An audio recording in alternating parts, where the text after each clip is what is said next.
Hello दोस्तों, welcome to my YouTube channel story house. तो दोस्तों, आज की कहानी है संत नामदेव जी की कहानी है। संत नामदेव जी के बारे में आपने सुना ही होगा दोस्तों। संत नामदेव जी भारतीय संतों में से एक महान भक्ति कवि और संत थे। उनका जन्म 1270 ईस्वी में महाराष्ट्र के नरसी बामनी नामक गांव में हुआ था। संत नामदेव जी को भक्ति आंदोलन के प्रमुख प्रसारकों में से एक माना जाता है। वे भगवान विष्णु के अवतार भगवान विठल के परम भक्त थे और उनकी भक्ति में उन्होंने कई भजन और अभंग रचे जो आज भी लोकप्रिय हैं। कहानी के अनुसार संत नामदेव जी बचपन से ही भगवान विठल के प्रति अत्यंत समर्पित थे। उनका अधिकांश समय मंदिर में पूजा अर्चना और भगवान के भजन गाने में बीतता था।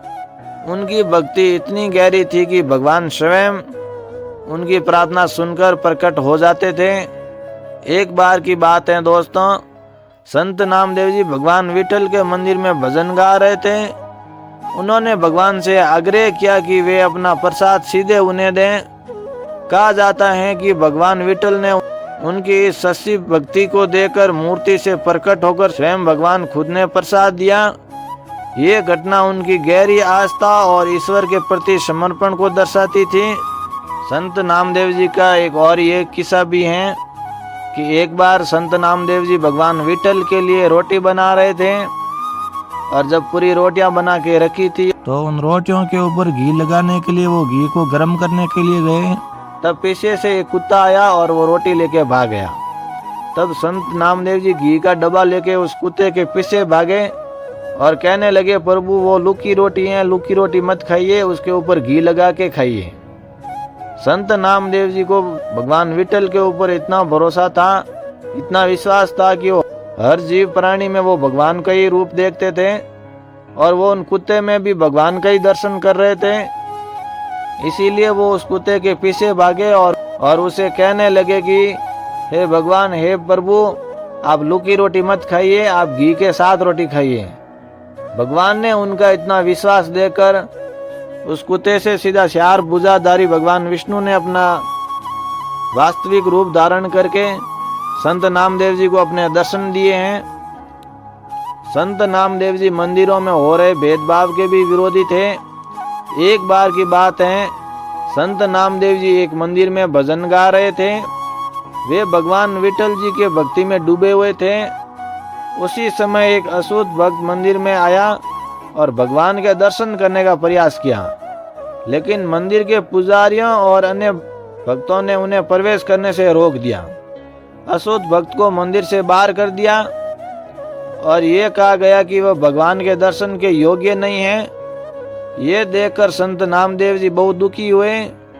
उन्होंने तुरंत उस भक्त को अपने पास बुलाया और कहा, भगवान किसी के लिए पराये नहीं है, वे हर भक्त के लिए समान हैं। संत नामदेव ने भगवान विठल से प्रार्थना की कि हे प्रभु, यदि आप सच में हर भक्त को समान रूप से प्रेम करते हो तो कृपया इस भक्त को प्रेम से अपने गले लगाओ।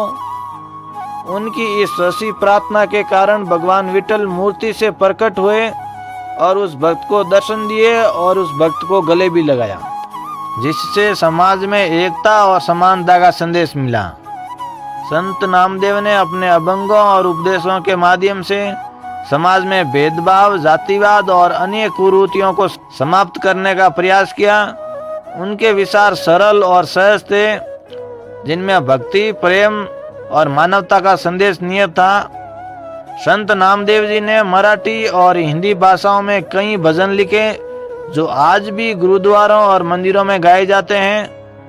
उनके 61 भजन गुरु ग्रंथ साहिब में आज भी सम्मिलित हैं। उनकी शिक्षाएं बताती हैं कि सच्चा भक्ति मार्ग जाति, धर्म और भौतिक सुखों से परे है। संत नामदेव जी ने अपना जीवन पूरी तरह ईश्वर भक्ति और समाज सेवा में समर्पित कर दिया। उन्होंने 1350 ईस्वी में पंजाब के गमनवाल में मां समाधि ली। संत नामदेव जी की कहानी हमें यह सिखाती है कि सच्ची भक्ति में कोई भेदभाव नहीं होता। ये प्रेम, समर्पण और मानवता का मार्ग है। तो दोस्तों, ये थी संत नामदेव जी की एक छोटी सी कहानी। संत नामदेव जी के और भी बड़े बड़े किस्से हैं, लेकिन इस कहानी में आज इतना ही सुना पाया। तो दोस्तों, संत नामदेव जी को आप पहले भी जानते थे या इस कहानी में पहली बार सुना है, कमेंट करके बताइएगा दोस्तों। और दोस्तों, अगर कहानी अच्छी लगी हो तो वीडियो को लाइक कर दीजिएगा और चैनल को सब्सक्राइब कर लीजिएगा दोस्तों।